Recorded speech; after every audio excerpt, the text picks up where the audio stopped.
Olá, salve, salve, professoras e professores. Aqui quem fala é Luiz, professor de filosofia da rede já de muito tempo. Hoje, atuando como especialista em currículo do PEC de Educação Escolar Indígena, estamos aqui para mais um episódio do nosso podcast 2030 Logo Ali, que aborda questões sobre a Agenda 2030 da ONU e ODS, e tenho sempre a honra de estar ao lado de Laís, hoje também com Janaína, e a nossa querida convidada Aline Gueiros, para conversar um pouco conosco sobre equidade, para que tenhamos, então, aí a possibilidade de igualdade. Olá, Laís. Olá, Luiz, tudo bem? Espero que todas as professoras e professores estejam muito bem. É uma alegria e uma honra estar aqui na presença de vocês mais uma vez, em especial com a nossa convidada, Aline. Bom, Aline, antes de começar, a gente vai passar um pouquinho para você falar um pouco sobre você, né? Então, a gente queria que você falasse a sua trajetória na educação, a sua formação, para que a gente consiga seguir aí as nosso debate, né? Nossas questões. Olá a todas, todos e todas, espero que todo mundo esteja bem. Bom, eu estou atualmente trabalhando como professora especialista em currículo na diretoria de ensino Norte 1. Meu nome é Aline Gueiros. E a minha trajetória na educação começou em... Bom, você pensa bem, né? A minha trajetória na educação começou na escola, né? Que foi onde as portas e as janelas foram se abrindo para eu pensar esse caminho profissional, né? Com referências de professores e professoras que foram me inspirando para participar e querer participar da educação, né? Minha atuação no Estado, né, vou pensar uma atuação mais direta aqui com relação ao meu trabalho na educação do Estado, começou em 2009. Eu sou formada em Ciências Sociais pela PUC São Paulo. Tenho alguns cursos também como pedagogia, pós em educação transformadora, e esse meu trabalho começou em 2009 em algumas escolas da freguesia do Ó, né, em especial 2 escolas da freguesia do Ó, o Milton e o Tamandaré, e depois eu fui trabalhar lá no Jaraguá, na escola Ítalo Betarello, que eu passei longos 10 anos lá no Jaraguá, e foram experiências, né, extremamente enriquecedoras, experiências as quais eu pude vivenciar e colocar em prática aquilo que eu desejava e almejava quando eu escolhi ser professora, né?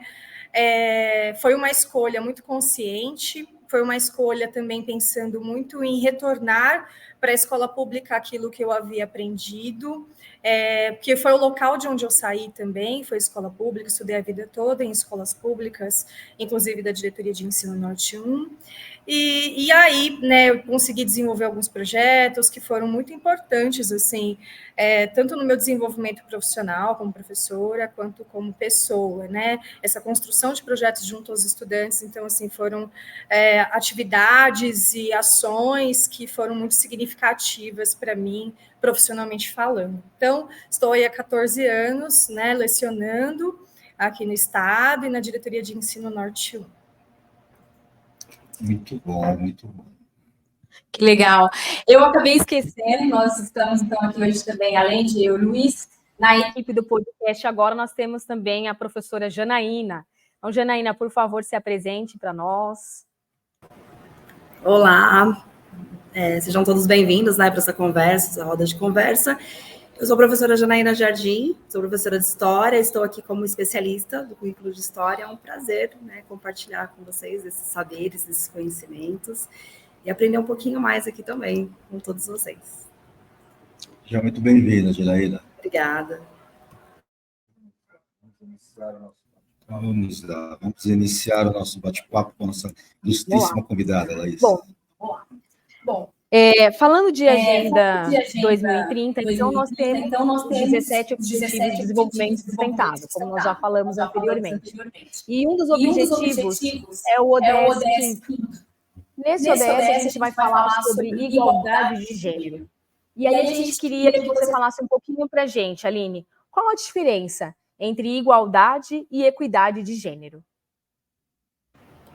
Em primeiro lugar, uma pauta muito importante, né? A gente pensar aqui a Agenda 2030 e os objetivos dessa agenda, né? Em especial a ODS 5, né? Que ela trata da igualdade de gênero. Vamos começar pensando assim: a igualdade é quando a gente pensa que a gente vai tratar as pessoas da mesma maneira e a gente almeja que todas as pessoas usufruam, né, dos seus direitos, acessos culturais, a política pública de forma igual. Só que a gente tem um problema quando a gente pensa a questão da igualdade, né, em tratar as pessoas da mesma maneira e pensar que elas devem usufruir dos direitos da mesma maneira. Isso é importante, a gente quer chegar lá, tanto que a ODS 5 trata da igualdade de gênero, esse é um objetivo. Mas para chegar nessa igualdade de tratamento, né, e de usufruto de políticas públicas, né, aparatos culturais, enfim, a gente precisa também entender que as pessoas, elas não são todas iguais. E aí é que está o grande ponto da diferença entre igualdade e equidade. A equidade é quase como se fosse o caminho que a gente quer chegar na igualdade, porque a equidade considera que as pessoas têm diferenças. E diferenças para a nossa sociedade que são diferenças muito importantes, né? São diferenças que tratam e trazem, né, para a gente algumas diferenças de acesso, diferenças relacionadas às desigualdades. Então, a equidade é tratar as pessoas da forma como elas precisam ser tratadas, considerando que elas não partem do mesmo lugar, né? Então, a gente vai pensar que a equidade é a gente oferecer condições para os desiguais, né? Então, a gente vai pensar se na nossa sociedade brasileira, e isso é pesquisa, isso são dados, é ciência, né? Nossa sociedade brasileira, a gente tem uma sociedade, vou trazer a questão da ODS 5, né? Que é formado por mais de 50% de mulheres. Isso eu estou pensando só a questão da identidade de gênero, né? Então, mais de 50% de mulheres, porém, a gente vai observar na nossa sociedade, a gente não tem uma representação, por exemplo, em espaços de poder e representação política que esteja condizente aí com a quantidade da nossa população de mulheres. Então, pensar a equidade é isso, a gente entender que as mulheres, por exemplo, as mulheres, elas precisam receber condições específicas para que elas também consigam pleitear cargos, pleitear lugares de poder. Então, a equidade, ela visa entender que existem diferenças fundamentais entre as pessoas e que essas diferenças fazem com que elas não consigam usufruir de maneira igual desses direitos. Então, tem uma imagem, uma charge que é muito rica, né, que eu gosto muito de trabalhar em sala de aula, que é aquela charge, ela é representada de diferentes maneiras. Tem uma, por exemplo, que mostra como se estivesse tendo um jogo, aí tem um muro, e aí nós temos 3 pessoas para o lado de fora desse estádio, digamos assim, né, para assistir esse jogo. E a igualdade seria, a gente oferece a mesma oportunidade para essas 3 pessoas. Só que uma dessas pessoas é um adulto alto, uma outra pessoa, de repente, é uma pessoa que é uma criança, é mais baixa, e a gente vai pensar também numa pessoa com deficiência, tá? Numa cadeira de rodas, vou pensar num cadeirante. E essa imagem, quando a gente fala de igualdade, ela oferece assim, ela coloca um subsídio para essas 3 pessoas, só que é o mesmo subsídio. É uma caixa para que todas subam nessa caixa e consigam ver o jogo. O adulto consegue ver o jogo. A criança não alcança ainda o muro. E a pessoa que está na cadeira de rodas nem consegue utilizar essa caixa. Então, a questão de pensar a equidade é a gente proporcionar para essas pessoas que estão em diferentes condições uma oportunidade para que elas também consigam ver esse jogo, né? Então, essa charge, ela traz uma outra imagem, uma outra construção, que seria o adulto consegue ver o jogo, nem precisa da caixa, consegue ver pelo muro. A criança precisa de 2 caixas para conseguir ver o jogo. E o cadeirante precisa de uma outra condição, de repente, uma elevação para conseguir ver esse jogo, um pouquinho maior até, talvez, do que a criança. Então, essa é uma diferença fundamental para se pensar igualdade e equidade. Digamos que a gente precisa trabalhar a equidade, entender essas diferenças, para que a gente alcance essa igualdade. Muito bom, Aline. Eu lembro um exemplo, falando em equidade, que quando eu distribuía balas, eu não estava levando em consideração quem era diabético, quem era intolerante à lactose, quem tinha alguma questão com açúcar, né? Eu estava só tentando fazer com que todos tivessem ali balas, na maior das boas intenções. E a equidade vai me fazer entender de que para aquele que tem intolerância à lactose, por exemplo, eu não posso dar uma bala de iogurte, para aquele que tem questões com açúcar, diabetes, enfim, eu não vou poder dar uma bala, né, que vai comprometer sua saúde, para aquele que tem algum problema de dentição, eu não vou poder dar uma bala que seja mais rígida, vou precisar que seja mais macia, e assim por diante. Eu acho que fica bem claro essa sua explanação sobre a equidade. E aí a escola, né, a gente está dentro de uma escola, a gente trabalha com escolas, nós somos professores, formadores, e a escola tem esse princípio social de promover a equidade, né? Então, como você pensa que nós, professores, professoras, podemos trazer para essa criança, já nos anos iniciais, para essa menina nos anos iniciais, esse empoderamento, esse entendimento, né, da sua importância enquanto mulher, e aí a gente estende isso também para as crianças, para as mulheres do ensino médio, do EJA, e assim por diante, né? Como que professores e professoras podem e devem tratar dessas questões com as crianças, adolescentes e mulheres? Ah, certo, é muito importante, né? E também adorei o exemplo da bala, né? Para a gente entender o quanto, se a gente tratar de forma igual, a gente pode estar excluindo, né, muitas pessoas. Bom, a escola ela tem um papel fundamental, né, que é essa função social, e ainda mais se a gente for pensar na escola pública, né? Bom, os professores, professoras, a gente tem assim uma função e uma responsabilidade muito grande em garantir, né, esse empoderamento das nossas crianças e adolescentes, e pensando especificamente das meninas, das adolescentes, das nossas crianças, a gente tem algumas opções, a gente consegue, né, trabalhar de uma forma que a gente visa aí essa equidade de gênero na escola, né? Um exemplo que eu gostaria de dar, pensando nessa equidade, eu acho que principalmente partir até de um pressuposto que seria uma condição simples até, e necessária, que a gente pensar a questão do protagonismo, dar a voz não, acho que é ouvir, porque não é dar a voz, né? Acho que também é considerar que as nossas meninas e adolescentes, crianças e adolescentes, eles têm muito a dizer sobre essa situação de diferença com relação à desigualdade, né, de gênero.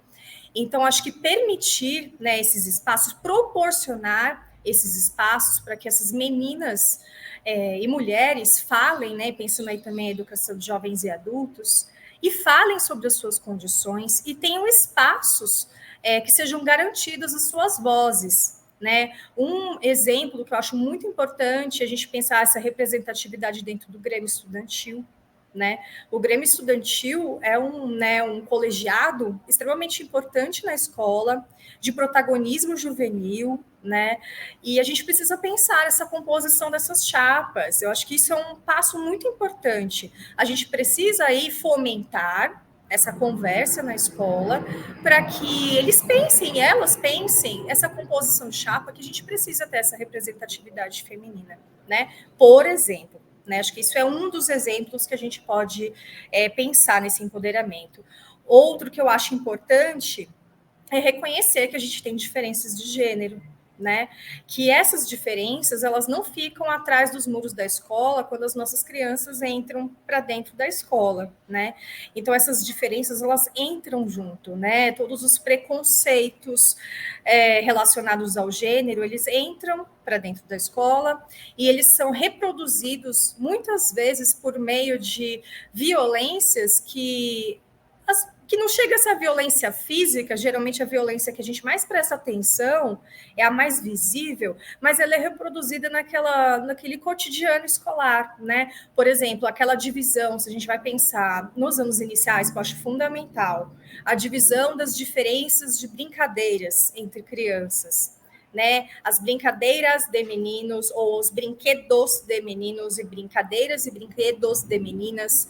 A partir disso, dessa ação cotidiana, parece que pequenininha, a gente está reproduzindo, né, o que a gente chama de estereótipo de gênero, né, que é essa noção, né, no senso comum de que existe, né, certas características específicas para homens e mulheres na nossa sociedade e que são restritas. A partir disso, se a gente continua reproduzindo na escola, nessas atividades, nessas diferenças nas brincadeiras, nos acessos, a gente acaba não conseguindo contribuir para esse empoderamento das nossas crianças e adolescentes, em especial as meninas, né? Então, a gente precisa garantir isso, né? Primeiro, ter esse olhar de que elas já entram com uma carga de violência de gênero muito grande, né, na escola, com muitas dificuldades, né, pensa na questão da equidade, né, elas já entram com várias dificuldades nessa escola, e elas vivem ali naquele cotidiano muitas situações que reproduzem essa violência de gênero.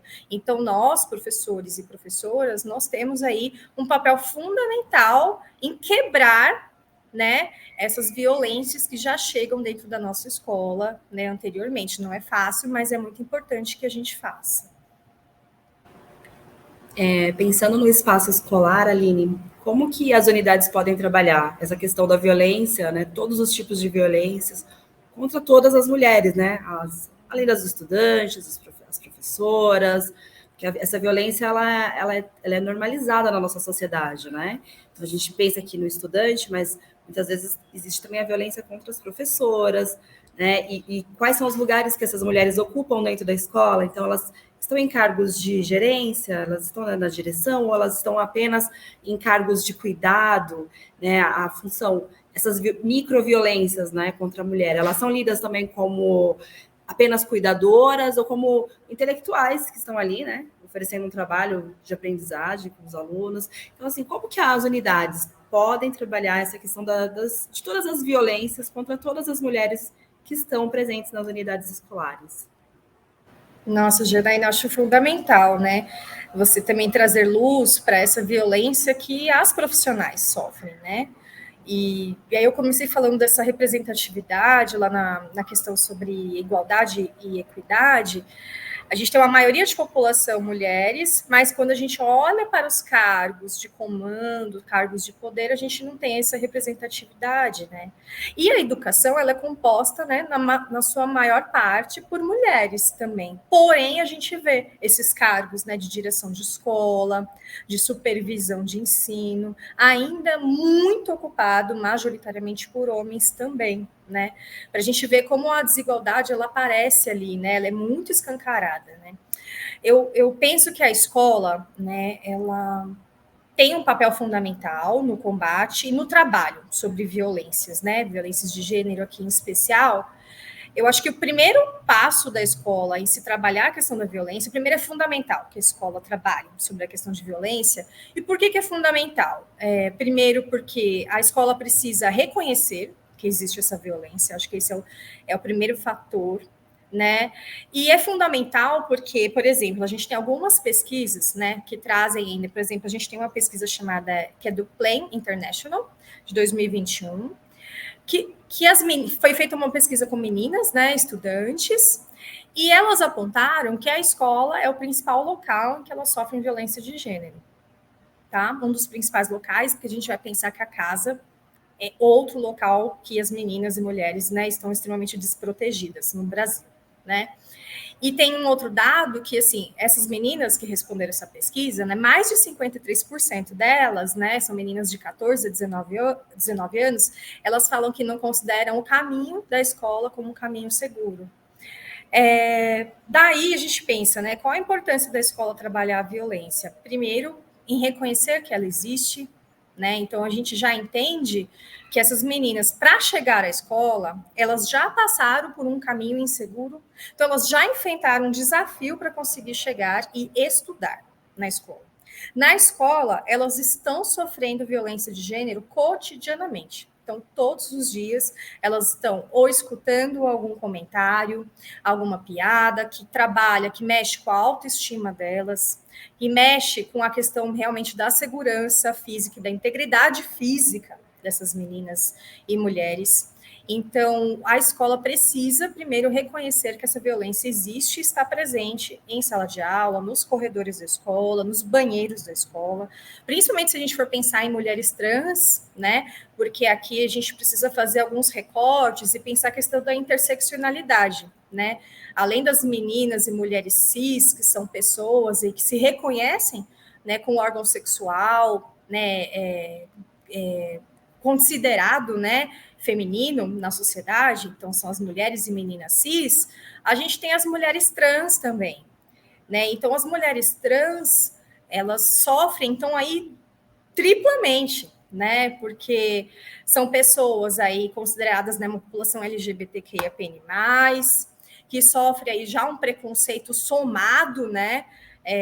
Então, a gente precisa pensar que essas pessoas que estão dentro dessa escola, elas já estão ali para estudar, mas elas já estão em condição de desigualdade para começar esse estudo. Elas estão estudando com medo, elas estão estudando, lidando com muitas interferências, digamos assim, de violências externas que fazem com que elas não consigam se desenvolver plenamente, né? Então, se o objetivo da escola é que as nossas crianças e adolescentes se desenvolvam integralmente, pensando suas habilidades cognitivas e emocionais, se a gente não pensa que há essa violência de gênero na escola, a gente não consegue atingir o nosso objetivo como escola. Então, o primeiro passo é esse, a gente reconhecer que há pessoas dentro daquele ambiente escolar que estão sofrendo diversas violências. Então, é violência de gênero, né? É uma menina, é uma mulher trans, e se é uma menina negra, mais ainda. Então, ela está sofrendo ainda o racismo. Então, se a escola não parte desse pressuposto, ela não consegue fazer com que esta pessoa, essa criança, adolescente, estudante, consiga, de fato, se desenvolver integralmente. Então, é fundamental que a gente trabalhe, né, a questão da violência na escola, até para que os nossos adolescentes reconheçam também que estão sofrendo violência. Acontece muito uma naturalização da violência de gênero, né? Por exemplo, tem aquela piada, né? Briga de marido e mulher não se mete a colher. Isso é uma naturalização dessa violência de gênero. A gente sabe que em brigas de marido e mulher, por exemplo, pensando nesse relacionamento heteronormativo, quem vai a morrer ali é a mulher. A gente tem uma estatística gigantesca aí de que a maior parte, né, das mulheres, as mulheres sofrem o feminicídio aí no Brasil, que elas morrem só por serem mulheres, pelo ódio a mulheres. E como que a gente vai deixar isso só naturalizado, né? Como a gente vai deixar no campo do normal, né? Então, acho que é isso, né? A escola trabalhar a questão da violência, e a violência de gênero em especial, é partir já do pressuposto que ela existe e que ela faz parte do cotidiano das nossas estudantes e profissionais, e a gente precisa abrir espaços para trazer o assunto para a escola, até para que as nossas adolescentes e profissionais saibam que estão vivendo algumas violências, né? Algumas são muito naturalizadas, né? Como as violências nos relacionamentos abusivos. Então, elas precisam reconhecer, conhecer legislações que as protegem, né? Por exemplo, como a Lei Maria da Penha. Então, acho fundamental a escola trabalhar com a questão da violência. Legal, Aline. Bom, e ainda dentro dessa área que a Janaína falou, eu fiquei pensando aqui. Normalmente, no mês de março, as escolas elas começam a trabalhar com essa temática, né? Dos tipos de violência contra as mulheres. E também falando sobre a mulher em si. Porém, isso está muito vinculado ao Dia Internacional da Mulher, que é o dia 8 de março. E aí eu fiquei pensando, e a imprensa faz muito esse papel também, né? De fazer dessa data uma data para a imprensa e o mercado em si, né? De fazer uma data de receber flores, chocolates, joias, aparelhos de uso doméstico, mas nós, enquanto professoras e professores, estamos no momento de entender que a gente tem que romper com esses preconceitos, né, que determinam essa assimetria entre homens e mulheres. E, para isso, tem que haver uma mudança cultural. Então, eu queria que você falasse um pouquinho para a gente, partindo ainda dessa questão que a Janaína falou, como que, na prática, dentro da sala de aula, as professoras e os professores podem trabalhar com essa ODS número 5, né, se por atividades, se por projetos, mas como que na prática, além de reconhecer essa violência, de falar sobre esse tema que é extremamente importante e tem que ser feito, o que eles podem fazer na escola, na unidade escolar, enquanto projeto, e ou na sala de aula. É muito importante, né, a gente pensar como que a gente, né, desenvolve, então, esse trabalho, pensando em igualdade de gênero. Eu penso muito que é importante a gente trazer para as nossas estudantes a representatividade, né? A gente pode oferecer para as nossas estudantes e para os nossos estudantes as referências em pesquisa feitas por mulheres, né? Então a gente tem muitas mulheres cientistas, mulheres matemáticas, físicas, ganhadoras do Prêmio Nobel, a gente tem mulheres escritoras, nós temos muitas mulheres inspiradoras, e a gente precisa mostrar para as nossas crianças e adolescentes essa referência, já que na nossa sociedade a gente não tem uma representatividade, né, condizente ao número de população, maioria de mulheres, mulheres negras. Como então a gente pode trabalhar para isso? A gente mostra, a escola pode ser essa janela, né, de mostrar essas referências de mulheres negras, né, pesquisadoras, escritoras, e tirar daquele lugar do estereótipo, né, de gênero.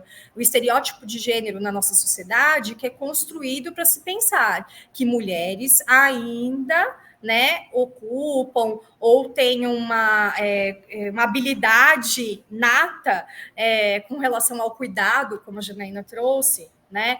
Então, a gente vê as mulheres, geralmente, aí nas profissões do cuidado, na educação, na enfermagem, as mulheres ainda ocupando os cargos, né, que não são os cargos valorizados, ou as profissões valorizadas, e isso é bastante importante a gente pensar essa mudança de visão, né? Não é porque é o cargo que é menor, mas é o cargo que não é valorizado, a gente não tem um olhar de valorização para esse lugar, né?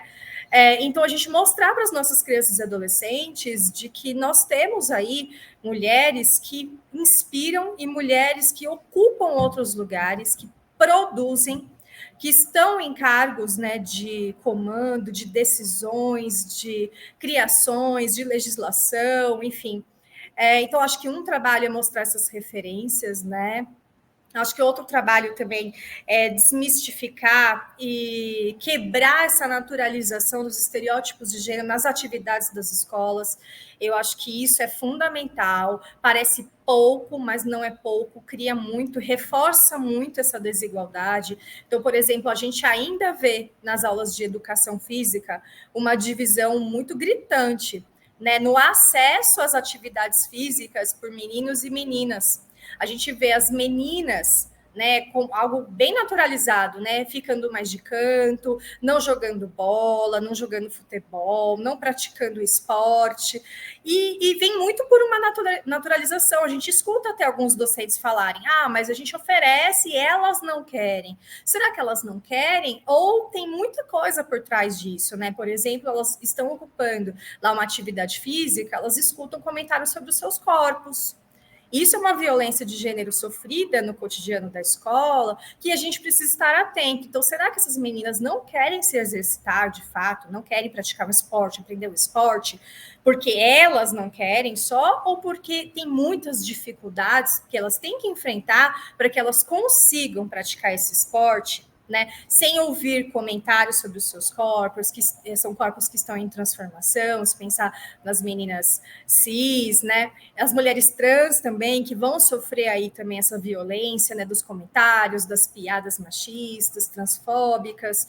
Então, a gente pode ter um olhar para isso, né, nesse cotidiano. Então, incentivar essas meninas a ocuparem esses lugares, que infelizmente são a minoria, né, quando a gente olha para as praças públicas, para as quadras públicas da nossa cidade, a gente vê as quadras públicas ocupadas majoritariamente por meninos com times de futebol. E por que isso acontece? Né? Então, a gente tem esse poder na escola. Então, eu pensaria em pensar em apresentar essas referências de mulheres pesquisadoras, artistas, cientistas, pensaria nessa divisão de atividades, de prestar atenção nessa divisão de atividades, incentivar para que elas pratiquem, né, essas atividades, estejam de forma mais equitativa participando de todas as atividades que acontecem na escola, e a gente prestando atenção, inclusive, para esses comentários, né, que que vão acontecer, né? Provavelmente irão acontecer, e a gente fazer uma intervenção, isso também é importante, né? O docente fazer a intervenção, aconteceu algum comentário, alguma menina trouxe que ouviu isso, porque está falando, sei lá, do meu corpo, né? Então, falar com a turma, conversar sobre isso para não cair na naturalização. Então, eu pensaria nesse trabalho. Muito, muito bom, Aline. Pensando, estou aqui refletindo, né? Você está falando, eu vou pensando. Aí a gente tem a questão do Grêmio, que você ressaltou da importância de ter ali a representação feminina. A gente pensa nessa questão dos cargos de liderança também, que a gente ainda está muito aquém, fazendo até um comparativo frio, né, de numérico, de quantitativo. Deveríamos ter muito mais, sem pensar em outras questões, só pensando na quantidade, a gente sabe o quanto isso é ainda distante. A questão da escuta, né, quando a gente fala... a voz, ela sempre existiu. Né? Mulheres estão há milhares de anos gritando os seus problemas, os seus questionamentos, as suas dificuldades, e talvez nós não tenhamos ainda escutado de forma acolhedora, respeitosa, e até com a reverência devida pela quantidade de aprendizado que é desenvolvido. Caminho pelas aldeias e tenho a oportunidade de me deparar com muitas lideranças femininas, também é um movimento muito importante, que, claro, traz a representatividade, faz com que as meninas se sintam inspiradas, motivadas, e eu sempre penso numa questão muito do meu pessoal, de quem me representa, com quem eu ando, né? Então, pensando já um pouco além daquilo que a gente faz dentro da sala de aula, para que a gente tenha mais quantidade e, principalmente, políticas públicas que entendam o universo feminino, a gente precisa de ter mulheres fazendo, né? Por mais simpatia que eu possa ter, por mais estudos que eu possa ter, eu faço parte do grupo dos vilões. Existe feminicídio porque existe um homem como eu. E aí é uma mulher que precisa ter o norte, ou a orientação, ou a possibilidade, o espaço para criar. Pensando nisso, de que forma a gente pode fazer com que a política, que é onde se resolve muitas das questões, onde se cria muitas das oportunidades que vão ser de fato, aí a gente vai aplicar isso em toda a sociedade, inclusive dentro da escola, de que forma a gente pode ter, na política, por exemplo, uma ocupação contundente, efetiva de mulheres, além daquilo que nós temos hoje. Oi, Luiz. Olha, eu acho fundamental isso, né? Porque quando a gente está pensando em representatividade, aumentar essa representatividade, a gente precisa também que nós tenhamos ali pessoas que nos representem nesses cargos, para que essas pessoas legislem, né? Criem as legislações e as leis que garantam a nossa participação. Né? Então, isso é algo que eu converso muito com os adolescentes, né? Eu gostava muito de utilizar aquela famosa foto, né, dos vereadores. Eu sempre pego, assim, por exemplo, a foto da representatividade legislativa do município, do estado, né? Então, quais são os nossos deputados e deputadas, né? Quem está em Brasília, quem é o nosso Senado, qual é a cara do nosso Senado, qual é a cara da nossa Assembleia Legislativa. E só de observar, olhando esta foto, ela diz muita coisa, né? E a gente observa que ali a gente tem a maioria de homens brancos, mais velhos, inclusive. A gente olha ainda, né, para essas fotos de representatividades desses cargos e a gente não vê uma maioria de mulheres. Isso, consequentemente, a gente não tem a produção e a discussão nos espaços de criação de leis de leis, né, que seriam condizentes à nossa condição. Porque esses homens brancos, héteros, eles não têm essa referência do que é ser uma mulher negra no Brasil, trabalhando num trabalho doméstico. Ele não é essa referência, ele não sabe o que é ser isso, né? Então, dificilmente a gente vai ter uma lei que vai favorecer essa mulher negra que, por exemplo, está no trabalho doméstico. Então, é extremamente importante que a gente tenha hoje, a gente vê, por exemplo, na propaganda da televisão, alguns partidos, né, chamando as mulheres para comporem aí o partido, né, para a gente ter uma representatividade, e isso veio após muita luta das mulheres buscando essa representatividade no poder. Então, a gente tem uma legislação que se pensa uma questão de cotas, que a gente precisa ter um mínimo ali de mulheres, e isso é importante para que essas mulheres cheguem a esses lugares de poder e elas possam trazer essas questões, que são questões vividas pela maioria da população brasileira, que elas consigam levar isso para as assembleias, para as discussões, para que a gente tenha uma legislação que vise aí garantir a nossa plena participação na sociedade como um todo, né? Então, eu acho extremamente importante o que você trouxe. Aline, até voltando um pouco aqui para o chão da escola, né? Voltando para a realidade, para o âmbito escolar, nós sabemos que muito dessas interseccionalidades, né? A questão das mulheres trans, a questão de acessibilidade, a questão de, né, todas essas interseccionalidades aqui que ultrapassam a questão da mulher, como que a escola poderia trabalhar? Porque a gente percebe muito assim que existe uma grande pedagogia do evento, né? Então nós temos algumas pautas que são trabalhadas em alguns meses, mas depois não se fala muito disso, né? Então qual é a importância da escola trabalhar a violência contra a mulher, pensando aí no âmbito escolar? Bom, eu acho extremamente importante, né, esse trabalho, e bem, considerando as interseccionalidades, e Janaína, eu acho muito importante esse ponto que você trouxe da pedagogia do evento, né, que ela é as campanhas, né? Existem as campanhas por mês, né? Por exemplo, do Dia Internacional da Mulher em março, aí a gente tem agora em novembro que a gente está vivendo a consciência negra, né? O que eu acho importante é a escola entender que se a gente está tratando de um problema estrutural, a gente precisa trabalhar essa questão todos os dias na escola, porque não basta a gente dedicar um mês, né, como a gente dedica muitas vezes também o mês de agosto, que é o mês de aniversário da Lei Maria da Penha, né, que é o Agosto Lilás. A gente dedica lá, faz trabalhos maravilhosos, inclusive os trabalhos, né, as discussões, as rodas de conversa com os nossos estudantes, a gente leva palestrante na escola para falar, ou a gente desenvolve um projeto diferenciado maravilhoso. E é lindo, assim, a gente vai observar os estudantes e a reflexão que eles trazem são reflexões riquíssimas. O problema é que quando a gente trabalha só dentro da campanha, só dentro daquele mês ou daquele dia dedicado, o que acontece? A gente trabalha, quase que a gente cria um mês quase assim, esse mês está todo mundo consciente. Tá tudo certo, todo mundo falando sobre isso, tá todo mundo respeitando a mulher, tá todo mundo pensando sobre essas questões. Mas passou aquele mês, virou o dia, é quase que se voltasse para o estado de naturalização. Ele reforça, né, quando a gente trabalha com datas só específicas e a gente só trabalha aquela questão naquela data específica, a gente está reforçando de que essas questões elas são tratadas assim, de uma maneira à parte mesmo. A gente precisa falar isso porque é politicamente correto, ou sei lá, porque está na Agenda 2030.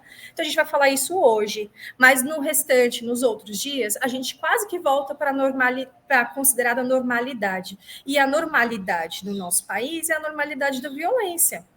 Então, o que é importante a gente trazer é a gente trazer todos os dias. E todos os dias, no cotidiano de sala de aula, a gente consegue fazer esse trabalho, né? Não precisa necessariamente ser um grande projeto. A gente pode trabalhar ali no nosso componente, no cotidiano. Quando eu escolho lá planejar a minha aula, eu vou planejar trazendo uma referência de uma escritora, uma mulher negra ali naquela aula. Eu vou planejar pensando os espaços e os agrupamentos dos nossos estudantes, para que nesses agrupamentos a gente tenha a participação das meninas, que a gente tenha a valorização das vozes dessas meninas e mulheres. A gente vai pensar aí que no cotidiano de sala de aula, eu vou escutar na minha aula comentários machistas, piadinhas contra essas meninas, piadas racistas. E o que eu vou fazer nesse meu cotidiano? Eu vou parar e a gente vai fazer uma intervenção. e a gente vai falar sobre esse assunto hoje. Eu não vou deixar para falar em agosto, eu não vou deixar para falar em novembro só, não, eu vou falar hoje, porque é importante, porque faz parte desse dia a dia, e para a gente combater essas violências, a gente precisa combatê-las assim na fonte, no dia a dia. Eu escutei, eu conversei, é nessa ação micro que a gente vai construindo esse trabalho aí para uma igualdade de gênero. Muito legal, Aline, quando você traz essa questão, né, a Janaína fala do evento e você reforça a importância da gente ter esse trabalho transversal. E eu penso e repito isso algumas vezes, quando a gente trabalha com o evento, a gente está deixando muita gente para trás, né? Pensando numa sociedade extremamente violenta e desigual, do qual nós fazemos parte, quando eu trato da questão da mulher no dia 8, quando eu trato da questão tanto da violência feminina quanto do indígena em agosto, ou quando eu trato da questão da consciência negra em novembro, ao longo do ano, nós temos muitas e muitas e muitas vítimas que não tiveram oportunidade de participar do evento. Né? Quando a gente vai tratar do racismo só em novembro, a gente está falando de 23 minutos um corpo preto sendo assassinado, que não vai chegar em novembro. A gente for esperar março para falar as questões da violência contra a mulher, a gente for esperar agosto para reforçar a importância da lei, né? De ter uma lei que ainda hoje é necessário para dizer para o vilão, para dizer para o assassino, para dizer para o desinformado, enfim, de que é necessário, né, se respeitar, entender, contribuir, mais do que só respeitar, entender, e contribuir para que isso acabe. Se a gente for esperar só esse momento, a gente vai ter sempre muitas vítimas que não tiveram oportunidade. E aí eu não vou me estender, porque não é o meu espaço para isso. Estou muito bem acompanhado de mentes brilhantes que me ensinam a ser um ser humano um pouco pior do que eu já sou. Eu passo a palavra a Laís. Imagina, Luiz. Aline, e aí para encerrar, né, infelizmente, que está muito legal o nosso bate-papo, a nossa conversa, a gente queria fazer uma pergunta para você sobre dignidade menstrual. A gente sabe que tem uma lei federal, né, que fala sobre a importância da distribuição de absorventes e cuidados mínimos de higiene para as meninas, adolescentes e mulheres no Brasil.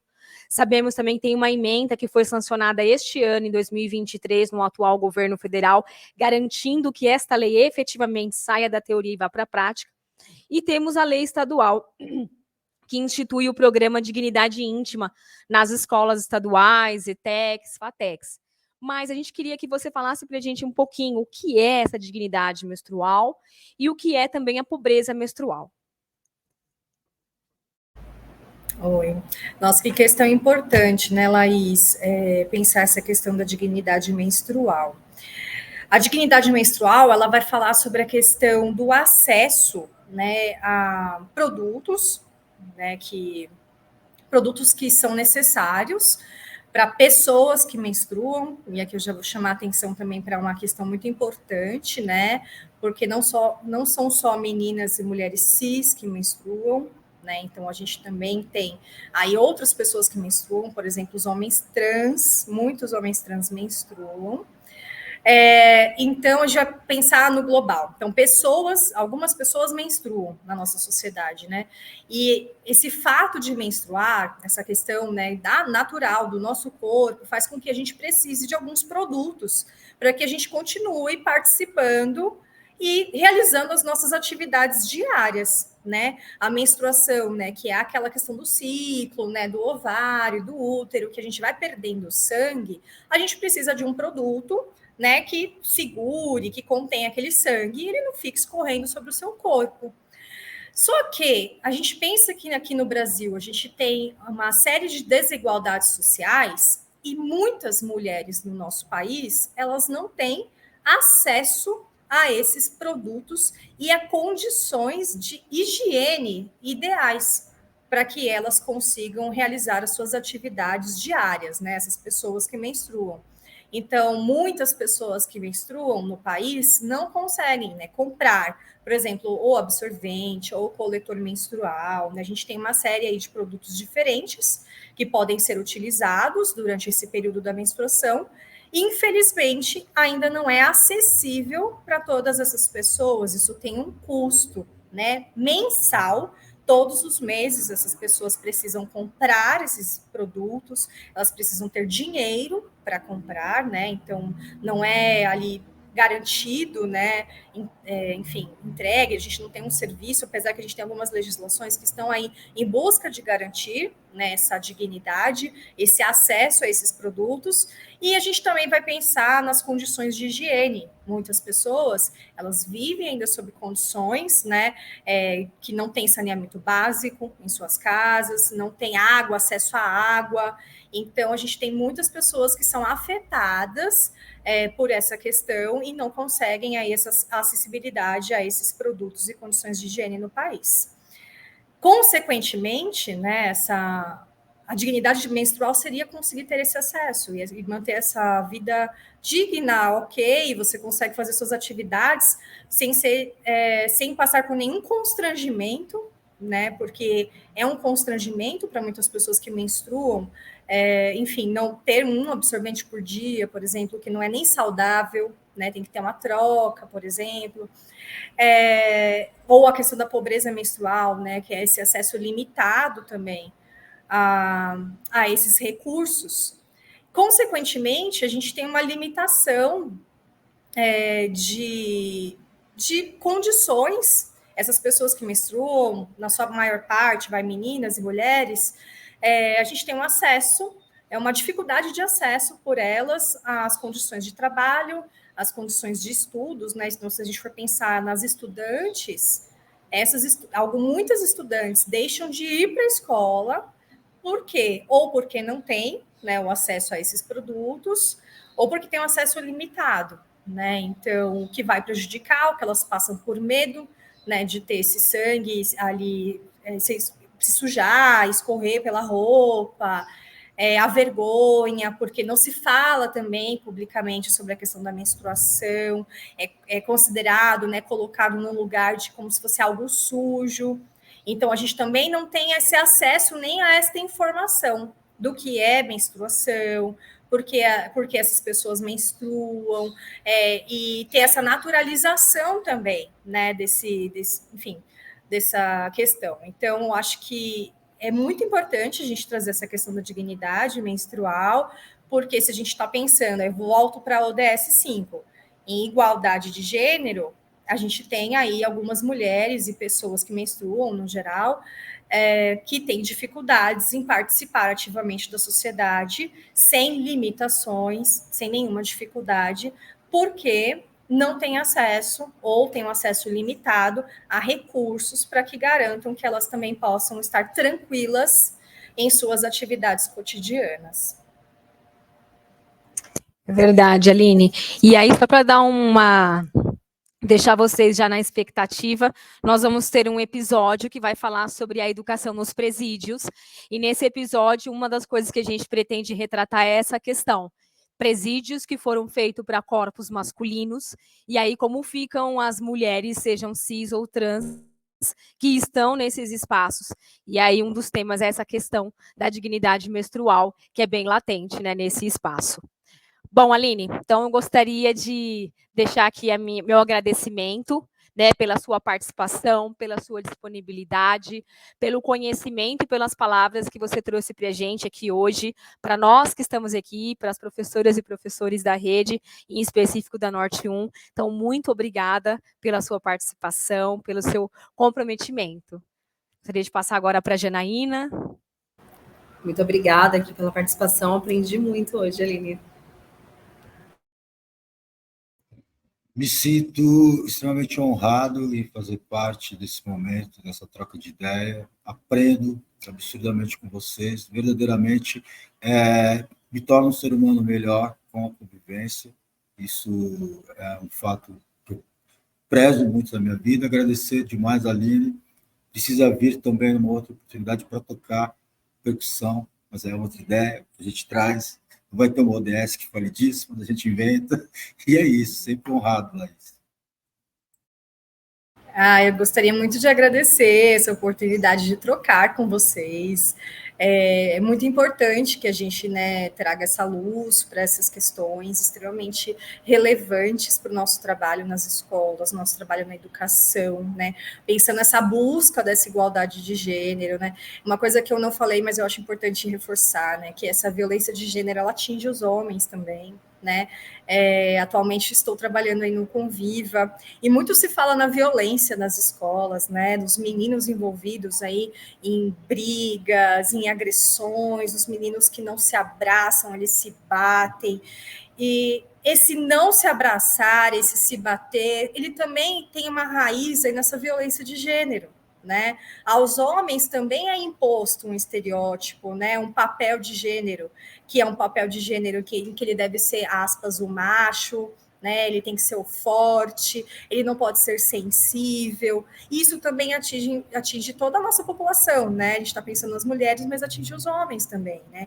E estatisticamente falando, os homens são as pessoas que mais se matam aqui no Brasil, né? 4 vezes mais do que as mulheres no Brasil. Então, tratar dessas questões, como vocês estão fazendo, abrindo essa oportunidade para tratar no podcast, é extremamente importante para que a gente consiga avançar aí no debate, proporcionar esse debate na escola, para que a gente consiga, né, romper com esses padrões, né, de violência, de estereótipos que, no fim, atinge todos nós. É isso, muito obrigada para todo mundo. Obrigada, Aline, obrigada, Janaína, Luiz, e 2030 é logo ali.